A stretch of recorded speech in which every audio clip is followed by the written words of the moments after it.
О, ладушки, почему иммиграция становится настоящим испытанием для отношений? Говорят, любовь побеждает все, но когда ты переезжаешь в другую страну, все меняется. Мы тоже думали, что нас это не коснется. Как справиться, чтобы не потерять друг друга?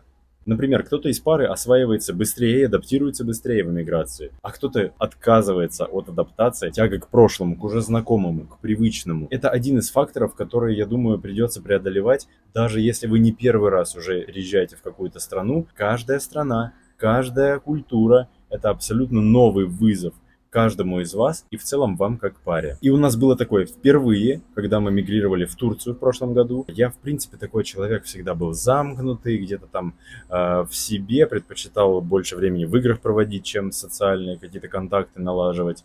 Короче говоря, это был шок. И моя экстравертная жена, благодаря активности в коворкинге, ходила на волейбол, она постоянно, то есть, строила вокруг себя какое-то вот сообщество, и это было здорово, органично. А я вот так вот прятался, и я понимал, что все, типа, нет, я электрик, я простой чувак с завода, типа, мне что, нельзя? Нет, наверное, мы все-таки вернемся. Я же к этому привык, я же в этом вырос. И это продолжалось месяцы. Спасибо моей жене за терпение, мы через это проходили. И в Аргентине в том числе. Прямо сейчас у меня появилась, наконец-то, действительно стоящие проекты, появились, работа. Но месяцы до этого жене приходилось тащить финансовую часть. А мне быть с 3 детьми и постоянно заведовать бытом. Но это у меня часто не получалось. Просто, короче говоря, жесть. Конечно, финансовое давление – это такая основная вторая причина, потому что расходы растут, они становятся совсем другими, не теми, которые даже вы могли ожидать. Если вы не зарабатываете, остались оба без работы, это вообще жесть. И мы через это прошли, ребятки, в нашей хардкорной эмиграции. Но даже если один зарабатывает больше, другой меньше, например, жене подвернулся вариант, мне нет. Ага, начинается работа над собой. Я все еще мужчина, да, за которым последнее слово, за которым как за стеной все стоят. Или все-таки жена зарабатывает, она имеет больше вес у нас, как такой дисбаланс возникает очень большой, приходится себя в нем по-новому как-то находить, ощущать. Все становится очень странным, новым, непривычным. И главное, что это присутствует постоянно. Не только находя друг к другу подход, только разговаривая и говоря, да вот здесь я слаб, вот здесь я ленив, здесь мне не хватило смелости пойти сделать какой-то шаг. Здесь, допустим, я боюсь искать работы, или я боюсь выходить в языковую среду.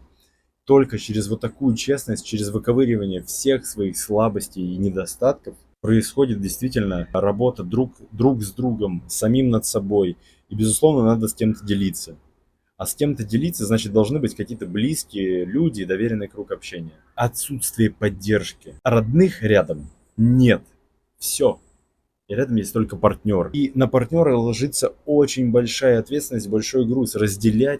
Только он может разделить с тобой вот эти все эмоциональные качели. Потому что за период, пока ты адаптируешься, за первые месяцы особенно, друзья, ну вы проходите столько стадий разных эмоций, которые просто на вас давят, они вас испытывают. Вы приезжаете, у вас аффект просто от того, что все новое, вау, вы в это влюблены. Дальше наступает реальность, запасы финансовые исчерпываются, начинаются какие-то трения, поиски работы. Дальше вы понимаете, здесь вас, в общем-то, никто не ждал, и работу вам нормальную не предложат. Вы будете работать за копейки. Даже в условиях, что все знают, что расходы в этой стране в 2-3 раза выше. Вам будут предлагать 400-300 баксов в месяц за работу, и не стоит ожидать, что это меняется. Приходится вертеть головой. А как? Если вы не привыкли делать свой бизнес, если вы не привыкли развиваться самостоятельно, а постоянно быть в стабильной системе, которую вам дал работодатель, допустим, это то, из чего мне пришлось вылезать так, за шкирку себя выдергивать, что это был просто атас. Это зверски тяжело, ребята.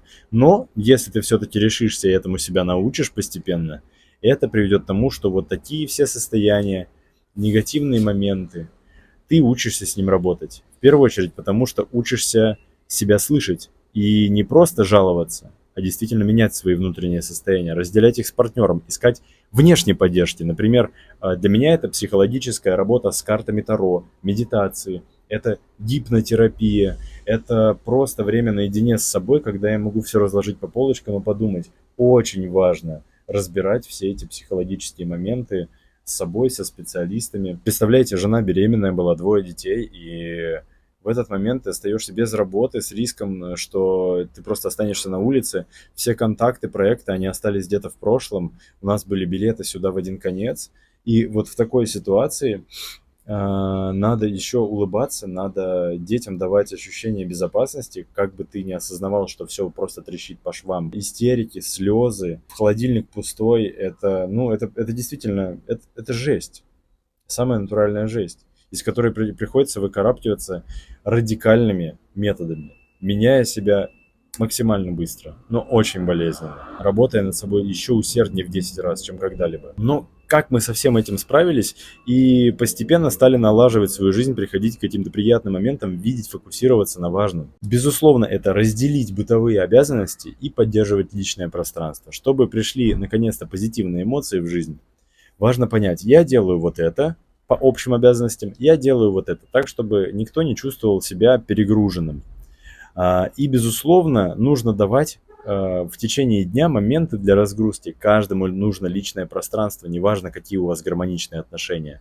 Поэтому выходить погулять даже на полчаса, видеться с подругами, с другом, просто сидеть в тишине в отдельной комнате, все это нужно каждому из нас, особенно в условиях психологического давления. Нужно делиться эмоциями. Например, мне помогает в этом блог. Высвободить все мысли, эмоции, переработать их с психологом, тарологом, что вам это поможет, медитации брать. На ютубе куча бесплатного контента. Но важно ваше намерение. Работать над собой, не оставлять ситуацию вот такой вот, пока все развалится.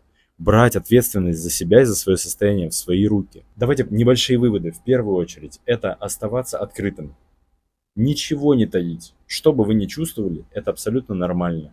И партнеры, вы должны договориться о том, что все, что с вами происходит, это нормально. И только вместе вы добьетесь результата. И сделаете ваши отношения более гармоничными. Выведите их из кризиса. Второе. Разделение всех обязанностей и выделение личного пространства для каждого. Это безумно важно. Особенно, вот, например, мы ощущаем острую нехватку личного пространства, потому что у нас 3 детей, 15 минут, полчаса, но стараться находить. Рано или поздно в жизни вы сталкиваетесь с какими-то препятствиями и трудностями, которые заставляют вас искать новые пути. И переживать кризисы – это тоже нормально. Как показывает статистика, к сожалению, 70-80% отношений испытывают очень серьезный кризис в эмиграции или вовсе расходятся или разводятся. Используя те советы, которые я вам сейчас дал, можно прийти к тому, что вы увеличите радикально свою вероятность того, что вы сохраните ваши отношения и даже улучшите их.